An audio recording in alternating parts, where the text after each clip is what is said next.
Thank you, Mapley. And a big thank you to our panel, David Blanchett, Jeff Brown, Jamie Hopkins. We got a star-studded panel here today.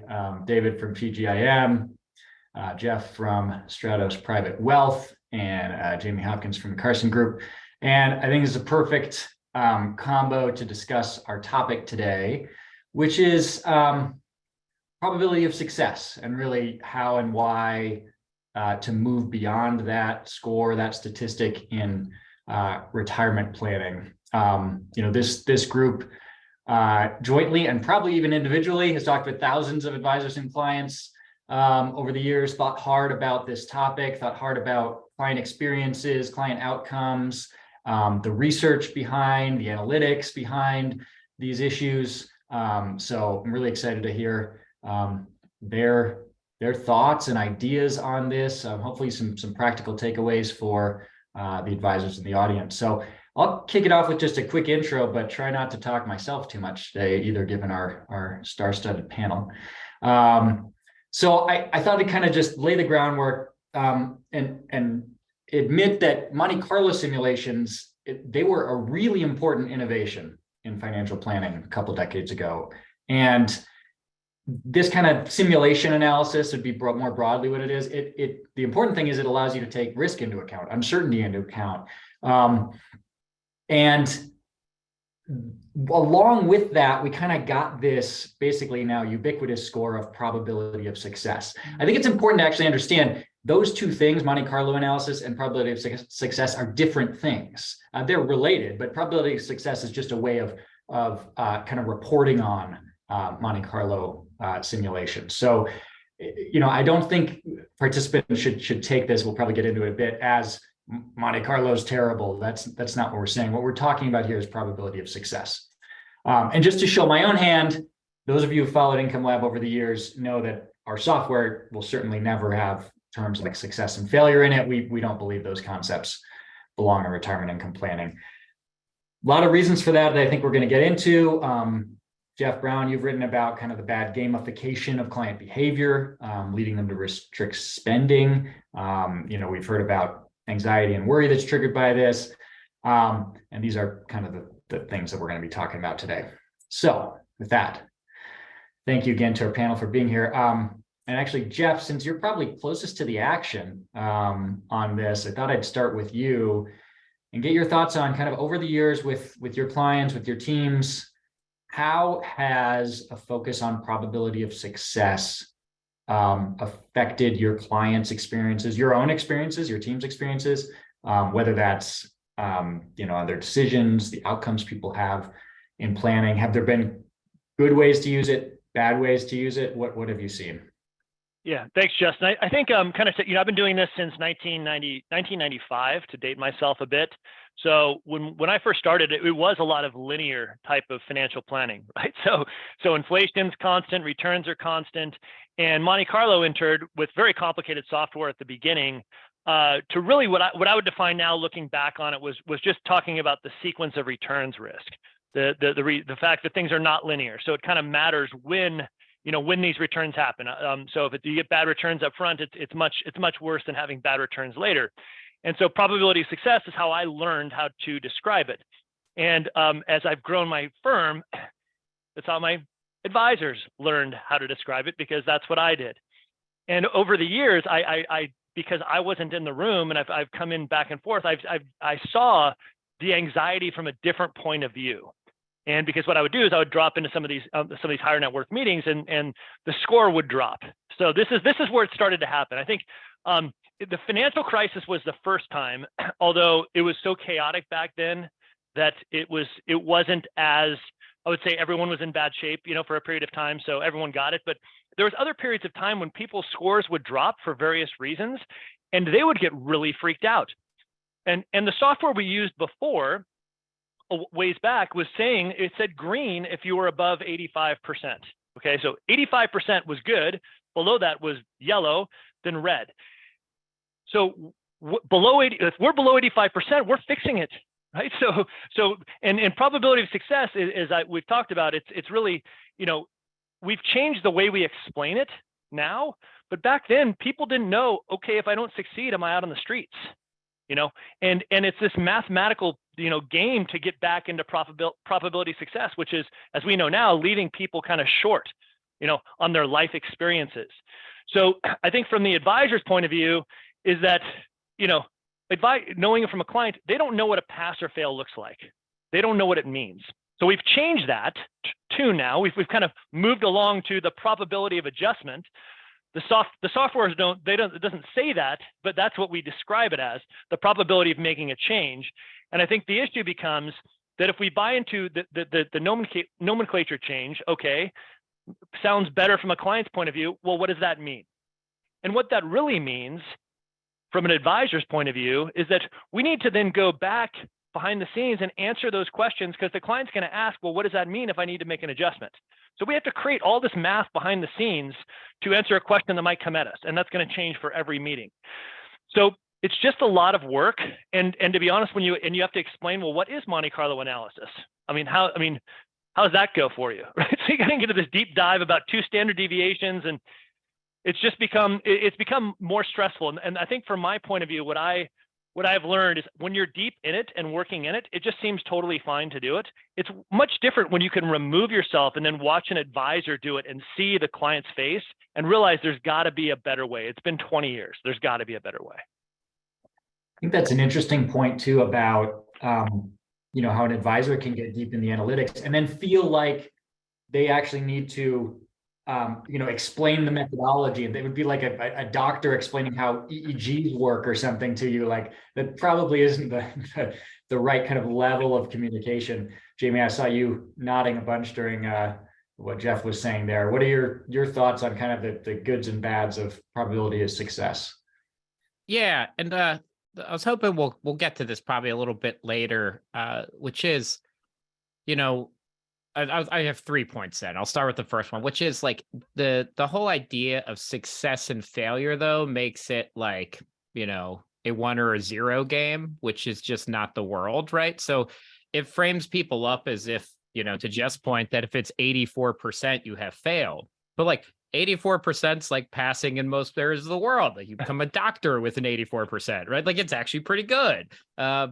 But that's a failure. And, it's also just not life, right? Like people don't fail if they fall $1 short at age 100, but the model would suggest, right, that is a failure.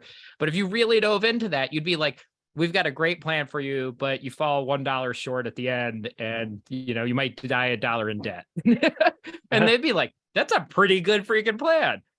So that magnitude of success or failure, which I know, David's worked on before, and we used to teach a lot, that isn't usually captured in a pure Monte Carlo or success or failure one's always an issue, right? Because even if it succeeds, I used to tell this one when I'd go meet with clients was, if you could have a success or failure model where it showed you 90% success, but in the 10% that you failed, you ran out of money in year 2 of retirement, right?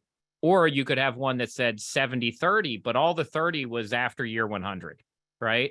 Well, that one's actually a way safer plan, even though that probability of success or failure does not paint that picture. So like that part, and I think the last point of Jeff's part is that you then have to get into explaining a lot of that, which is probably wasted energy and getting clients focused on all the wrong things. So, I think a lot of what we've done at Carcin is we moved to like a timeline-based approach on a lot of our stuff, which is, we're more focused on like events that we've done in the past and things you want to achieve in the future, and less away from that, pure, hey, here's where the money's going to ebb and flow based off of Monte Carlo. We still have it, but we focus a lot less on that in the client communications than we did, just like Jeff, when Ron was back like 1993, kicking off Carcin Wealth, like that was a big part of everything. And it's definitely shifted, recently even more. So basically, if your clients trust your process and you focus on their, the things that matter to them, you don't have to focus on the analytics and things like that. David, I know you've probably been, as Jamie hinted, probably one of the most recognized researchers in this space. What's your take? Are there places probability of success still works? Should we get rid of it in retirement completely? Yes. So I think I want to make a point probably like every time I talk, that both you and Jeff have made is that Monte Carlo doesn't have to do anything with success rates, right? I see all these people like, oh, Monte Carlo, you have to use historical returns, or like no. Like Monte Carlo is like infinite. Like you could do anything there. Like I think that door A is like this pure deterministic projection where stocks go up 7% a year for like 70 years. And door B is like everything else, like multiple runs. I mean, we define it differently, but like Monte Carlo is just like, hey, no one knows what's going to happen. So I think like the first thing is to divorce yourself from this idea that, you know, like Monte Carlo has to do anything. A lot of the tools do things that I think are not great, but that's not Monte Carlo, right? And so I think that like the thing about success rate that like really bothers me is that it only focuses on the marginal role of savings when it comes to accomplishing a goal. So if your goal is like to have $100,000 a year, and you get like $99,000 a year from Social Security and pensions, you could have a 0% success rate. Right? It is solely the marginal role of savings when it comes to funding a goal. It doesn't capture that kind of like distribution of outcomes. Right. And then, so I think that there's better ways to do it. Like as Jamie mentioned, it's a binary objective function. It's ones and zeros. Life is not ones and zeros. Right. And then like, to me, like I actually increasingly don't think we should tell our clients numbers at all. Maybe it's like bunnies or rainbows or like stop signs. I don't know. Like I'm not like a pictures guy, but I think we could all agree, like this is like a 50 or 60 or 70 year projection. Like it's going to be so wrong. It's absurd. And so like, let's not freak people out with like you have an 82.7% success rate. Like who cares? I think, telling them like, Jeff, to your point, like if you're in the green, you're in great shape. Right now you're tracking well. Let's come back next year and we'll talk about it. I think that, like I love to quantify things, but I think we can make the ways that we quantify outcomes more complicated behind the scenes to make them simpler to clients so that they don't like freak out with all the number stuff, because that's what number guys like to do. Makes sense. And I think you mentioned there kind of a couple of, well, at least gestured towards some alternatives to this kind of foregrounding of probability of success. One thing I think that was a really interesting point about how it's a score, but it's a score based on your goal being having money left in your savings at the end of this arbitrary time period, right? Which is not actually the goal of retirement, right? There's potentially lots and lots of goals, right? The main one being fund your standard of living. Anyway, so maybe we'll go back around the horn. What, as alternatives to foregrounding, or maybe you're getting rid of it completely, what are other ways of talking about retirement plans, their level of risk? Because that's really kind of what you're trying to get at, right? Is like, is this a risky plan? Is it not? Are you, already belt and suspenders? So Jeff, what do you tell your advisors, or how do you coach them on how to talk about things? Yeah, so as a lot of good advisors in the industry here, we steal our best ideas from other people. So I happen to admire and be friends with Carl Richards, and I think he has an excellent way of looking at this. We view ourselves as guides, and the clients come along with us, and good guides need to know, first and foremost, we need to know who we're guiding, right? We need to know the clients. Secondly, we need to know the landscape that we're dealing with here. So take it the retirement and taxes and investments and all that. We need to know the landscape very well. And third, we need to have a backpack full of cool stuff that we can break out when things go awry, right? And that could be different types of software tools, because different tools are going to get the job done differently. Monte Carlo might be excellent for accumulation of assets because it's almost like a wealth maximizer tool. Right. So it helps you looking at that perspective. Do I pay off the mortgage or not when I'm 40 years old? It's going to give you pretty radical differences sometimes depending upon interest rates. So that might be useful information when you're growing and accumulating your assets. When you're in distribution or close to distribution phase, you're going to need a different tool like Income Lab's tool or other tools that can help you spend the money better. So, and I think the way we explain it is, look, you want to take a route, and let's just say we're climbing Everest, right? That's a pretty aggressive route to take. We're going to take the fastest way up. Think about the most highest return way up. Or for a client that may not be the highest return, it's spending as much money as you possibly can given the resources that you have. Therefore, on the Monte Carlo score, it would be a lower acceptable score. Maybe 70% is the right number. You're taking that aggressive route. And we would be, as advisors, helping you determine when we need to not take that route, when we need to take a different route that's safer for a period of time before we go back to the original route. explaining it that way to clients, I think helps them understand it better. And the context, I mean, remember, if we're using Monte Carlo as our only tool that we have to make sense of the number somehow. So we explain it that way, that it's a risk-based number. You're getting 95% probability. You're going to take your own sweet time to get there. There's probably very little chance of failure whatsoever, but it's going to take you a long time. You're going to leave stuff on the table. You may not experience it as well. So that's how we try to explain it to our clients, and removing, like David said, so well, let's take the number out of it, making it not the main point of conversation. Makes sense. And like you said, last year, it sounds like you had these situations where, somebody had an A or an A minus, right? They're in the 90s. And then through no fault of anybody, maybe that score went down to 60 or something. By removing the score completely, you're just saying, hey, we're your guide. Maybe there wasn't evasive action needed, but for some people, maybe it was, hey, let's take this deep.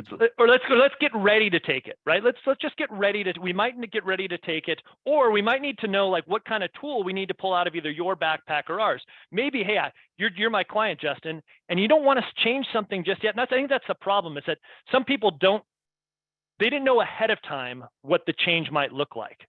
That's the most stressful situation. They don't know, okay, if something goes wrong, what do I do? Well, it changes all the time if you're using Monte Carlo. They don't have a defined change to make. So it's really stressful to say, hey, Justin, you got to cut your spending by $1,000 a month starting tomorrow to get you back on track. Oh, I wasn't quite ready for that. So we might have to wait. So I think knowing some of those things ahead of time is key. But if you're just using Monte Carlo, I think just explaining, look, get ready. If it stays like this, we're going to need to make some changes, and here's what they might need to be. Jamie, you mentioned at Carcin, one of your strategies is to kind of focus more on these milestones and things like that. Are there other tools, alternatives to using this score? Do you generally coach people to just jettison the score entirely? What do you do?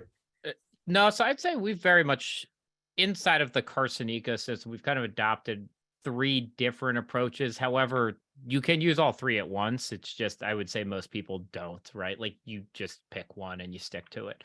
So if you think about like a Monte Carlo probability based one and some of the traditional planning softwares, we have a lot of advisors that still just stick to that. It's the way they grew up, it's the way they learned, and they follow through with it and they feel fine with it. I don't know though that they would even agree it's the best way to do it, but it's the way they learned and it works well enough to serve their clients. So that's obviously one. We have like 2 proprietary, CX experiences. So one is the, like, lack of a better term, the bucketing approach, which is more of a needs, wants, and wishes, liability or time horizon matching approach. And so that one gets you very much out of this. You don't talk at all about success or failure or any of that there. You're really just saying, hey, here's the allocations or spending coming out of different time horizons and where that money's going to come from. It gets a very different conversation, very different focus. And to David and just one, like, you can kind of get away from performance and returns a little bit more there and get more into like visualizing spending versus, assets that you have or income sources, which is, I think, probably more fun conversation. And then the third one is more of that a goal or, time period focus, but that one's we don't usually show in a like bucketing approach. It's more, here are these time horizons and things you want to accomplish along the way, but we don't really like.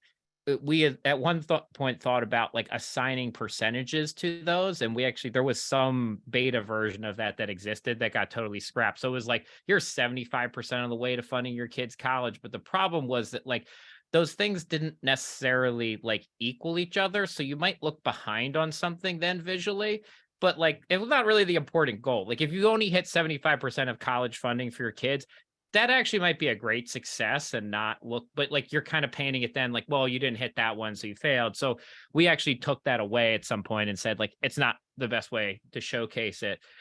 And then, when we were talking earlier, one of the interesting things about the success or failure version is, I think one of the main reasons it popped up though, is the main fear for retirees is that running out of money. So that was like the way we addressed that as an industry was like, well, let's just show them that fear-based answer. And it like, that was kind of the solution to some degree, right? It's not the only reason, but if you think about that, that's generally the number one stated fear. And then here is some projection around that top fear is that I somehow run out of money, but that's not actually people's goals. Like people's top goal is not run out of money. It is actually to do something in retirement, like 5 other things, and then not run out of money. That's a great, kind of like what David was saying. The score then is actually, it's a score about your fear. It's not a score about your goal. I think that's a really great way to put it. David, you kind of already answered the question about what the alternatives are. I think you said rainbows or frogs or something like that. I need to actually recommend frogs, but I like that. I like where your head's at. I think we're moving the same direction. But I know we've talked before. I know we have very similar thoughts about what retirement experiences are really like. I mean, you said it's not ones and zeros. I think you talk the same way that we often do at Income Lab about it's adjustments, it's giving good advice on when that's prudent and the size and so on. I wonder if you could talk a little bit more about kind of what the experience of retirement really is like, what risk is like how we should talk about it with clients, because I do think this running out of money thing, it can be it seems so drastic and scary and catastrophic, right? That it's the shiny object that I think we've taught people to pay attention to. Like, how can we do better there? What's the reality? I mean, I'm sure Jeff sees a lot more of this than I do, but like if you're driving towards a cliff, you're probably going to slow down and not drive off of it, right? Like, shocker, right? Absolute shocker. But like the thing is that in almost every tool that exists, right? You just keep driving off that cliff and you just explode, right? And that's the outcome. And I think the problem with that is it's obvious. And advisors will say, so I know that like Income Lab does dynamic adjustments. They say, well, I say, well, that's what I do. I'm going in every year and I'm going to tell them what to take out. And I'm like, congratulations, that's what you should be doing. But unless you consider it as part of your plan, you're not going to give someone the right advice today. Like incorporating the idea that you will make changes in the future, just even basic changes is pretty significant. I'm trying to be nicer online, and I see these posts about like I ran a Monte Carlo and there's a 1% chance I'll have $500 million in 50 years. And I'm like, no, your model stinks. Like, because if you actually experience these like fantastic returns in real life, you're going to spend more money, right? And incorporating that kind of like that response people make to good and bad outcomes, I think can just radically change this definition of what they should be saving, how much they should be spending, kind of all of it. That's interesting that even though it's called probability of success, it's really, because it's focused on the fear, it's all focused on the downside, which I understand. Like, we want to understand how to avoid the bad stuff, the scary stuff. But what you just mentioned is there's this upside, right? Like, Jeff, how do you deal with situations where actually there's good news and, and avoiding the failure of someone who wants their last check to bounce, but actually ends up with $50 million? Justin, I'll tell you that is the hardest part of our job. Like to get people to spend more or feel more comfortable about doing that. Despite the fact we get deep into people's intentions about what's important to them. And it's strange. They get stuck on spending a certain amount of money. We can show them the score. We could show them how much they can spend. It's really hard to get people, okay, we figured it out. Let's say we figured it out in our onboarding process and they could spend $100,000 a year. And let's just say that, markets rallied back. Let's just say that was at the bottom last year and markets have rallied back. And they could spend, if you used your software, you could show that they'd be spending, able to spend more, 5-10% more. And they want to, but they just don't feel comfortable doing that. And I think that, as David said so well, by not having that dynamic spending as part of the plan at the beginning, it makes it really hard to adjust it in either direction as time goes on, because they didn't feel like that was part of the plan.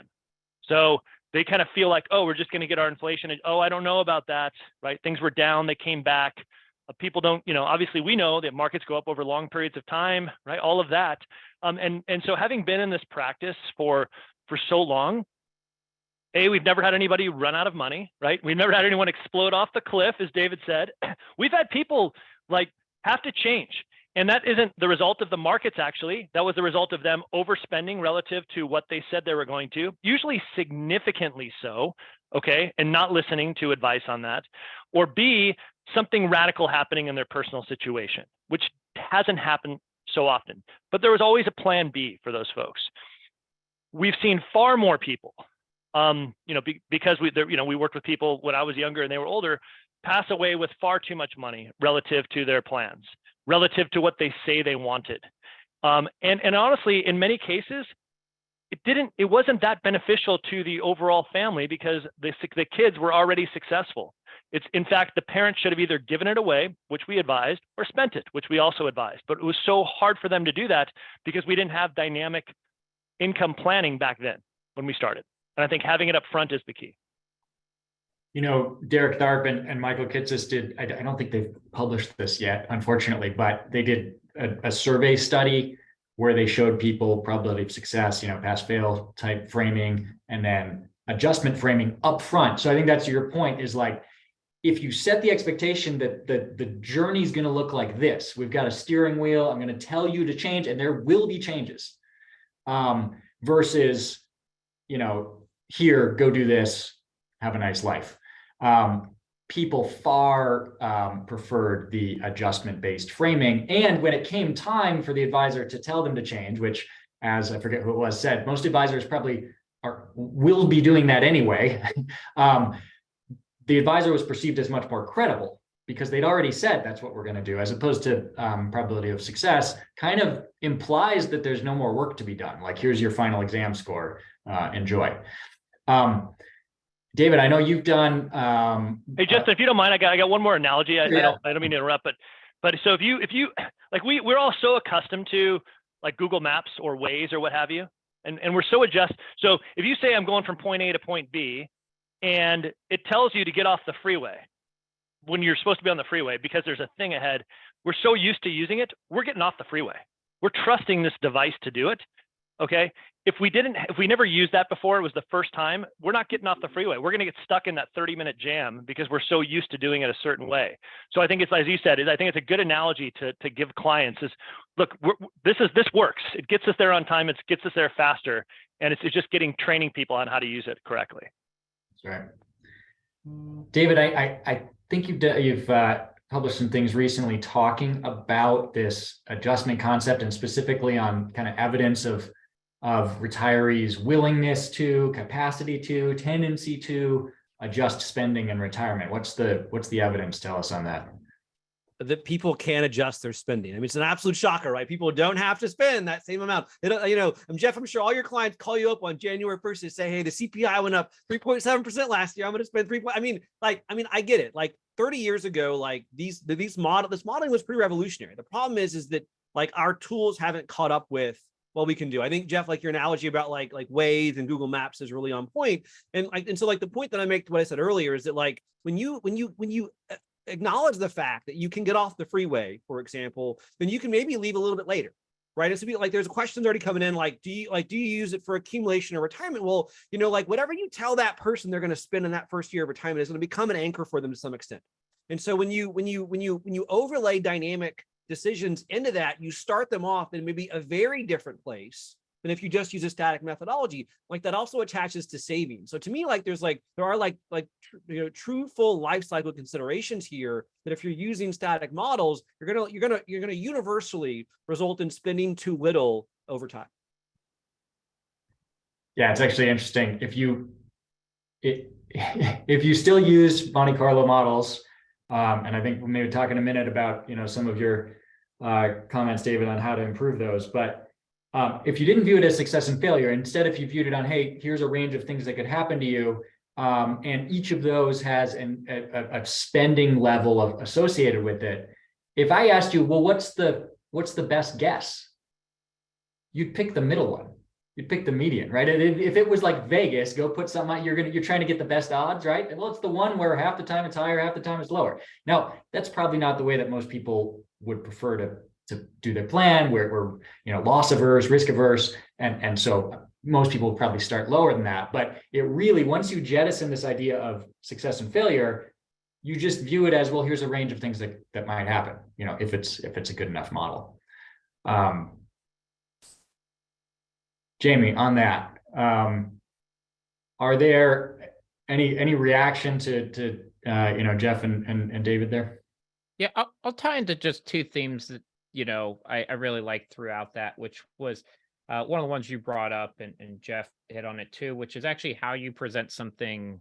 And I guess to David's point, the saving side, like in the front end of client communications, it actually becomes really hard if you spend 30 years with a client to then shift them to a different approach, right? Because it's like anything else in the world. Like we train somebody to understand something. And that was I kind of came to that realization back when I was teaching at American college that like all of the world tells you about how to save and that spending is bad, right? Like spending is essentially demonized in the retirement plan world until you get to retirement. Then we're just like, hey, I know we told you to not spend for 40 years, but we're just kidding. Like you have to now spend. Like it doesn't matter. Like best of luck, right? And that's a really big challenge. And if you start thinking about like why is it so hard for a lot of Americans, if you look at the data, to spend down, is because we told them it was a bad thing. So they want to live off the interest, the growth. It's why they adjust to it. So one of the things a couple of years ago I started talking about was to get better at the spending right near retirement. So and I think Justin, you and I have talked about this one before, but like I actually encourage a lot of people to stop saving the last 2 or 3 years before retirement and to actually spend that money, because it actually has almost no impact on like their portfolio longevity. Like, and it's interesting because the Secure 2.0 doubled down on that. We said save even more the 3 years before you retire, and it's like it has like almost no impact. Like an extra $3,000 or $5,000 a year for 3 years is like so meaningless. Like it just doesn't move the needle. And what I told people is like, go buy a new car, like go on a vacation, any of those things. And actually, if you do that and spend more and stay in the workplace 3 months, 6 months longer, you have vastly improved your outcome and probably just enjoyed life a little bit more. And for a while, I was thinking, I don't know if this message resonates with anyone. I at least have one person now that has told me when that I talked to them about that, they did go on vacations. And I think that was in 2018, and they were planning on retiring the next year, and they are still working right now. So they have now stayed in the workplace for like 4 more years. And he's like, we go on really nice vacations now. And, I've been able to stay employed, and it has brought a much higher quality of life, because he's like, I look forward to that now. And I stopped all my 401k contributions. Like I'm done with them. And, but he's like, otherwise you wouldn't have given me permission to do that. And I think the interesting part is, what are other ways we can encourage the spending behavior pre-retirement? It's like testing anything, right? Like we all tested Waze once and said, did it actually work, before we decided to always test it, right? And, how do we test spending? And is it part-time? I've even tried to think through, is there a world in which people, it'd be more of a policy thing, but let's just say you're saving 25 grand a year into your retirement account. Do you take distributions of 25K each year too? And just like start to get used to what a withdrawal is. And so you're not really adding new money, but you're putting money in and you're taking the same amount out. So you're just tax wise and everything kind of breaking even. But you start getting clients used to this withdrawal notion of pulling money out of an account, and just, maybe start that 3 years before retirement. So I think there's things like that. I don't know that there's a best practice there yet, but I find those are interesting ways to, how do you just start that conversation, get people used to it? Because I see we've got like 3 questions about that in there too. I really like that idea about it's like semi-retirement or something like that. Jeff, what are your thoughts? I think, Jamie, I wrote that down. That is one of the coolest ideas that I've heard in a long time. That's new. I think that, training people to do that is huge. And I kind of maybe diving into a couple of questions that could relate a little bit, as Jamie was mentioning here. So one of the things is like, how do you get people to shift? Like, unless you say, hey, you've been using this for so long, and I got this new thing. Like, how do you know it works? And I work with a lot of engineers, either fortunately or unfortunately, depending upon how you look at it. So they get deep into it. And you've actually done a call, I think, with 1 or 2 of them, Justin, in terms of kind of delving into the mechanics behind how it all works, because they don't wait. It shows me I could spend more. Is it true? Is it right?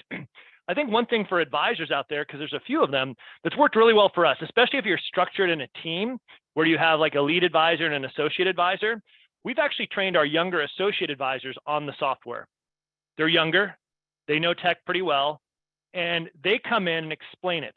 And so the lead advisor doesn't necessarily need to know it as well. The associate does. It's this person that actually instantly builds credibility with something new. And you think about like how it works. Like I trust my teenage son on my phone far more than I trust my wife trying to figure something out on it, right? So it adds that credibility. Oh, this is new, this is exciting. And so you get the double whammy of sort of upping the game for the associate advisor and then having a good way to introduce it to the firm. That's worked really well. And I think also another thing that in terms of getting another question is like, hey, when do you use a software program like dynamic spending versus traditional Monte Carlo? How do you draw the line? I don't know that there's a best practice either. I'd be interested to see if anybody else has this idea. But as I mentioned earlier, I think dynamic spending works really well. If you're in distribution, obviously, right? So if you're taking money out. B, I forget, we were at, I started at Prudential and they called it the retirement red zone, right? So within 5 years away from retirement, David's nodding his head, So yes, a little take to you there. So within 5 years of that is when you should start that. And if you could combine that with what Jamie just said, oh my gosh, like how great would that be, right? Getting people used to spending a little bit more within that red zone with some new tactics to do. And I think the third thing that actually I personally looked at is if you're going to make a big decision with your money. Like we looked at taking on a capital partner. I had someone take a controlling interest, buying a piece of our firm. It's a big difference for me, right? My profitability goes down, but I have a bunch of money to invest. How does that change my spending? Can I still live my lifestyle? That's a big decision. And this and Income Lab actually helped me make that decision around, wow, that's a big difference. This is really cool. I can do it, whether it's stock options, selling a business. So for me, those three things are excellent places to use dynamic spending, like Income Lab, dynamic planning around that. And for younger people, like my lead advisor, Colin, who's in his mid-20s, he's got a long horizon. You know what? Monte Carlo works pretty well for him. He doesn't even know what retirement looks like at this point in time. It's more around wealth maximization.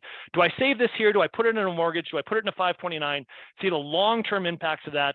I think that's where you kind of draw the line for it. I like a lot of that. And I hopefully there'll be maybe more and more ideas about how to make that shift in mindset, along with Jamie's idea about starting to spend even when you're still working. We had a panel webinar with a bunch of advisors who did talk about that transition. So we can try to find the recording of that and maybe put that out to the attendees here. I think the main response was really it wasn't a big deal. Like everybody just took to it like a duck to water. And in terms of when to do it, I actually think the GPS analogy is a pretty good one. Like, when would you put something in Google Maps? Like, I mean, we live in Colorado. I might actually do it a couple hours before we go skiing, right? Just see, hey, what's the traffic looking like? Should we wait? Should we go now? So it's not that it's when you get in the car, but I wouldn't do it a week before. Who cares, right? That's not the traffic I'm going to encounter. So I do think actually the analogy goes pretty far. They all break down eventually, but that one goes pretty far. David, any thoughts on this? When is the shift? Is probability of success still useful in kind of early accumulation years? I mean, it can be. We're always making choices, right? You're making choices about, you go on the vacation, you buy the new car. And so like no one likes to save money. Like it isn't like a life goal to save in your 401k. We do it because we want to replace our money when we retire. So I like the idea of kind of framing something forever, just because it can have important implications around like how much you have to save. Now, here's the thing though. So if you want to use probability, okay, like the one place that I think it's might be okay is if you reframe it from success to like, if you can do this in your tools, every tool is different, but like in the worst 1 in 10 runs, you will have $45,000 in income at age 95. That's the only time, if you want to use a probabilistic lens, because if you can't do dynamic, things get weird, telling someone in the worst 1 in 5, 1 in 10, whatever, but give them an income number. And even then it's not dynamic. I get it, but that's better than a success rate, because success rates give you no context for when you're broke, what the income is going to be. So if you want to use, for someone out there that's been like drinking the success rate Kool-Aid now for 20 years, and you want to like a temporary shift, I would say, okay, just pivot towards telling them, in the worst 1 in 10 runs, you're going to have $80,000 a year at 95, and see how they respond to that versus a success rate.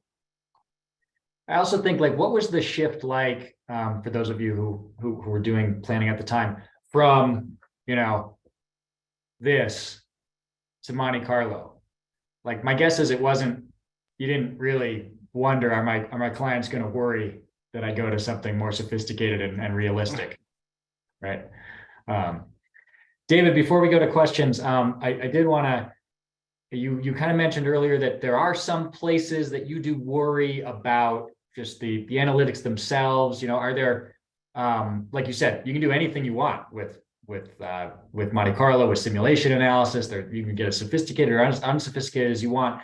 Are there in the actual practice of 99% of people, are there worries that you have and things that you would do because of those worries in doing retirement planning? So I guess I'm not quite sure I follow. So like in how Monte Carlo simulations are actually done today. Well, I mean, so again, I think we need to repeat. I wanted to say it 5 times earlier, right? So I'm going to say it again. You know, Monte Carlo can do anything. Like, so for those of you that think about it, like, you know, divorce yourself from what the calculators do right now. Like, if you have a crappy calculator, like that's kind of on you, not on calculators in general. Like, don't hate calculators because yours are super basic. Okay? So Monte Carlo, right, is this like infinite thing, right? I think that there are like all these things that I'd like to see we move to as an industry, like moving away towards static withdrawals, moving towards single goals, and then moving towards better outcomes metrics. I mean, you know, like I don't want to get too wonky, but like I think that you know, like this idea of a single goal can really lead to bad advice and guidance, right? If you think about, like Jamie mentioned, needs, wants, and wishes, if you can kind of quantify the pain of each of those and give someone guidance, like I think that, you know, if you wrap that together, like I've just seen that you can get materially different recommendations around everything: savings, asset allocation, spending, annuities, all that, when you use more realistic models. So I just think our tools need to evolve, because they haven't evolved in the last like 30 years, which is kind of sad. If you think about how like your phone, like your calculator, your phone today is a lot cooler than your phone 5 years ago. Most of the key assumptions in all of our tools are identical what they were 20 years ago. all right. Go, Jamie. David, Jamie wants to go. Jamie wants to go. Well, one, I have a funny story about a bad calculator. So when I took my investments class for the CFP exam, I went to Walmart and bought a calculator for $199 or $198. I think it was $198. And when I got there and I hit the 2 times 8 and it showed me 24, I was like, I don't think I can rely on this one for the exam. But I brought it in there. It's the only thing I had with me. So I did that whole one. And I just like, I was doing present value calculations on that little whiteboard thing that you have to erase hand. And I was like, this is awful. But the other one is, there was when I was at the college with Wade, we built a whole competency in RICP about this, which was really, it was less so about success or failure in Monte Carlo, but about the outcome that we were testing. And that's also another really interesting thing, is we actually test and show that about very few outcomes. So again, most of those tools and calculators out there are using an analysis to project running out of money. But Wade is also like, look, like some people want to know, like, what's the odds that I have an increasing payment stream? And like, in how many scenarios do I, go through retirement with increasing income or decreasing income or average legacy amount at the end, right? And those actually are all different ways to look at it. And for some people, you might say, look, like, I'd be pretty happy if my income goes up in 9 out of 10 times, and I'm less concerned about the running out of money, but that side, right? Like, I'm super well funded. I'm not going to run out of money, but I want to know that I just keep generating more and more, and I can keep giving away more. And that's a totally different approach. But we have not built very many tools to show those other versions of what an outcome might be, which I think is really interesting, right? Like, we just don't have good views into a lot of that. You can do it if you're smart and kind of rig it yourself, but most of the general tools out there are not showing you those other ones. And I forget the name of that paper because it's been a while, but I know Wade published that somewhere. And I think he tests like 17 different outcomes that he talked about, and like how you would compare those through different retirement income strategies too. That, like, if you cared about like the consistency of spending, right, then you annuitize more. And if that's your goal, right, you might run out of money in some cases in the sense of a true one, but you have this consistent spending all the way through. So even though you've depleted your savings, if your goal was a consistent spending amount, you did achieve that. Jamie said the A word, not me, just to be clear.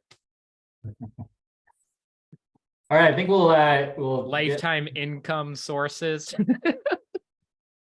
We get some questions going. I think maybe some of the panelists have been somehow also reading while talking, which is truly impressive. So if there are any questions that are jumping out at you, otherwise I can pick one. There's one with 5 upvotes, so I feel like maybe we should hit that one. This is probably mostly for Jeff.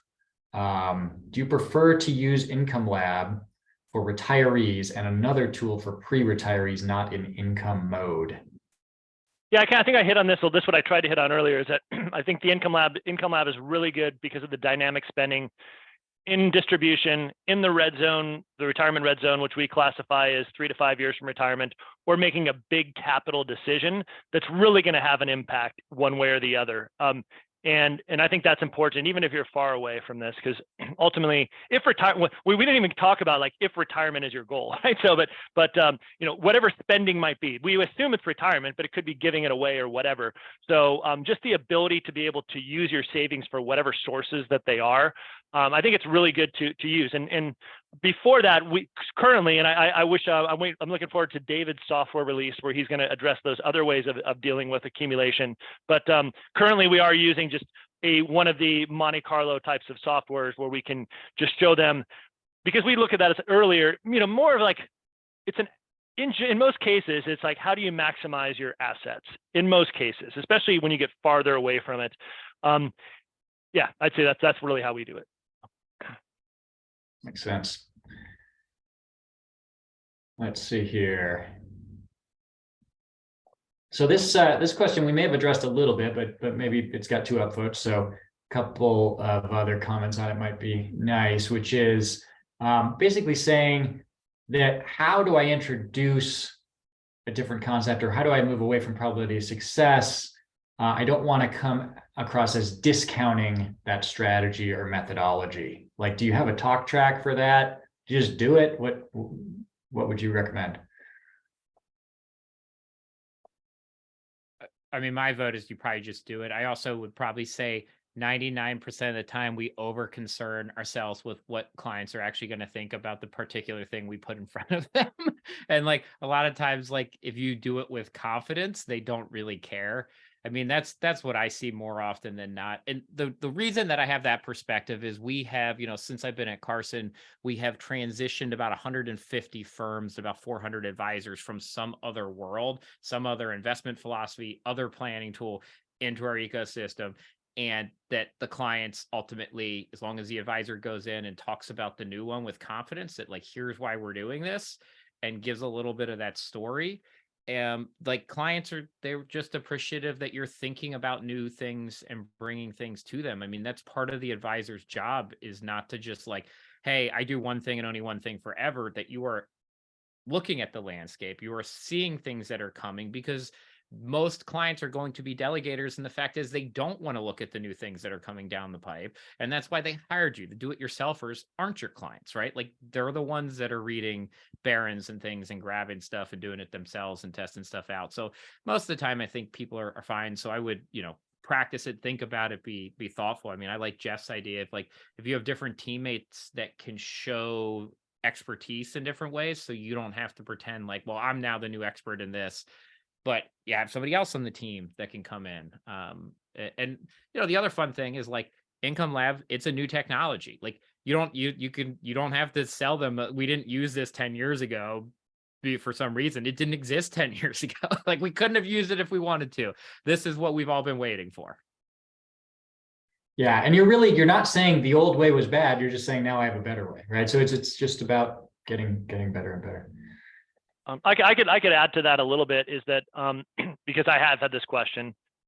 First off, I'm going to go back and I'm going to use my analogy from now on the Waze, because I think that's a good one. Like before we were using the Thomas guide and now we have Waze. So we can now move to the better software that, because of computing power, we just couldn't do this before. And also at some level, the people that were doing the deep planning on the Monte Carlo, they were trying to come up with, hey, if this happens, like we have to create a bear market scenario. We have to adjust your spending lower to get you back to a probability of success that we deem is correct. We were trying to build this into the plan anyways. We were just having to manually do it. So this makes it a lot easier for us to stay on top of it on a regular basis. And I think that shift has been pretty easy for us to overcome, because most of our longer term clients that have been doing it, we were doing those things anyways, which was just taking a lot of time. But we weren't setting the framework up front.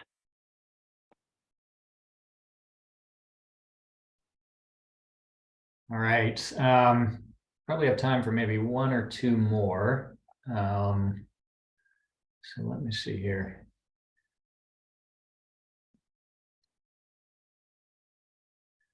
All right. Well, it's possible this would be a very quick answer, but it is the most upvoted one. I don't know this book, but if anyone has read Die with Zero, Bill Perkins' book, comment. I can read the whole thing if you want here. So I like his philosophy. How do we think about spending at our highest utility years, but then saving for a long-term care event, such as a huge unknown, but can have a significant expense? Actually, that is a pretty interesting way to think about those, like the years when you can spend your highest utility years. Yeah, it's a decent book. I've read it. It's pretty popular, actually. It's like and that's the whole point. The philosophy is like getting the most out of your money in life. So you spend, and there's a lot of good conversations about that. Or we talked about gambling. And if you were to gamble and when you spend your money, right, like you would spend it in the more likely years that you'd actually be around. So there's kind of a little bit of that too, right? Like if I was really being smart, I wouldn't take over a 30-year time period and put equal dots of money over all 30 years, right? Because actually my first 5 are super likely that I'm there. And then the last 5 aren't all that likely that I'm there, right? Like maybe a 10% chance. So if you were thinking about spending in a like rational probability approach there, I would shift money to the more likely years to exist, right? And that also talks about you can enjoy it more. And it is a little bit of how people just live their lives anyway, right? This spending smile, right, type of conversation too. Yeah. We actually do this. And to be honest, the Income Lab allows you to do this pretty well. So the way that we do this is we set it up. We build plans so that you have your basic living needs. That is an item. We call it baseline living expenses, and that could be your property taxes, your utility, blah blah blah. We all know what those are, right? And then you have your discretionary expenses, but we do it by year. So we have discretionary expenses for your life, discretionary expenses for the 20 years. Then we have discretionary expenses for 10 and then 5. So it's a stair step. We call it stair stepping retirement. So it actually accomplishes this type of goal because you know what your basic is going to be. We don't do it for everybody, but for the people that want to kind of the YOLO, live your, you only live once type of people, this works really well for them, to allow them to spend a little more money up front when it matters the most. Yeah, I think just back of the envelope stuff, just using the retirement smile, like exactly as you put it in. I know there are different versions of it, but like exactly from your article, David. Just think of it as like, it's like a swimming pool. You get all your friends together and like push the water to one side. It's the same amount of water, but it's going to be momentarily, at least, deeper in one side. It gives you like close to 20% more spending capacity, just kind of for an average person. Obviously things vary. And if you've got things like Social Security, an extra $1 of Social Security adds more than $1 of current spending in that situation. So it's a pretty sweet way to, like you said, give people more when they need it the most. Well, and Justin, so like if you do the spending smile and you do dynamic spending, you're talking like 40% more potentially for someone based upon the structure of their assets for someone who's young retirement. And I think that the point is, to Jamie's point, that's when you can actually enjoy it. Like, yes, like you want to have money. There's a question about like long-term care shocks, but like saving money is not fun. Like you want to do stuff with it. And I worry that a lot of the metrics and the plans we do today where, advisors talk about 99% success rates, like that doesn't help people actually enjoy their savings. You're just planning for that like absolute crazy worst outcome. Yeah, that's an interesting point. I know you actually mentioned that earlier, but the idea that also just planning with adjustments in mind lets you spend more upfront, right? It's like if you have a steering wheel, you can get places, right? Like if you can take more risk, right? Oh, it's risky to get on the road. Yeah, but you got brakes, you got a steering wheel, like you'll be able to adjust. Much riskier, like to Pinewood Derby, your car down the road, right? for those who were not in Boy Scouts, that's it. You just let the car go. So yeah, I think that's a really good point in terms of this, utility maximizing concept. All right. Malkley, do you see like a short one we could hit in 2 minutes here?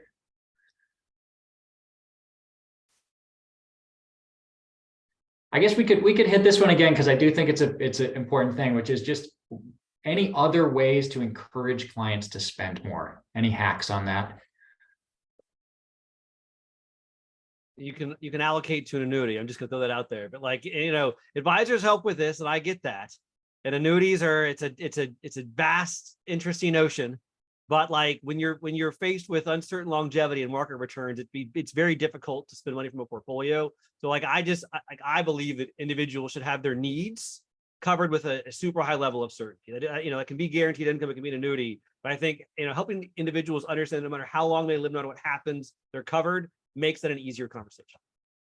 Yeah, and I second that a little with David. And it's just and there is some research that shows that, right, when people have a higher fixed income floor, they're willing to spend more. And whether it's annuitization, pensions, Social Security deferral, whatever one you decide to pick, but building that floor. And Jeff approaches that in a different way. It's taking care of the essential expenses and making sure that that's off the table. And then that gives people permission to spend in the discretionary stuff too. Because that JP Morgan data, though, from them, it actually shows a bunch of people with plenty of money that could spend, but they don't give themselves permission. And then I will also say, when people overly self-insure, we didn't go a lot into long-term care, but there is data that also shows that people who quote unquote save their own assets for all long-term care and end-of-life expenses don't spend as much, because essentially you're trying to protect and insure against every future potential risk. And therefore you can't spend that money, even though you're like, I didn't lock it up with an insurance product. Look what you did. You locked it up in your own insurance bucket. And it was actually, you had no risk pooling. So it was more expensive to actually do that. Yeah, and I agree with that. I think on both of those cases, right? The more you can make people feel secure about whatever income they have and whatever potential disaster could be down the road. I also think that by having strategies to gift, most people want to take care of their children. Well, let's make some strategies around that now, right? Giving to your kids, like, hey, we already banked it away, whether it's an ILET or something like that, getting it out of your state. They're done. They're good. You can spend the rest. And I think two other things do this. One is, I think stories make a big difference. Like what David said. I like the story. We have never had a client go flying off the cliff and crash, right? We've had people come close, but we've made adjustments. We've had far more people that have died with more assets than they need. And honestly, your software has helped our clients spend more money, because in many cases they can, and they see what they need to do to get back, and now they have a plan to get back on track. And I think there's been a bit of a paradigm shift for some people that we've transitioned over. Right. Seems like a great place to stop. Again, want to thank our panel. This has been awesome. I feel like we could talk for another hour about this stuff. I really thank you for taking the time. I know you're all super busy, and thank you to everybody who attended. Malkley, got any taking us out here? Yeah, thanks everyone. For our attendees, please fill out the survey afterwards. We'd love to hear your feedback, and then let us know how we can connect with you going forward. And to our panelists, thank you guys again. This was awesome. Thanks, everybody. Take care. Take care.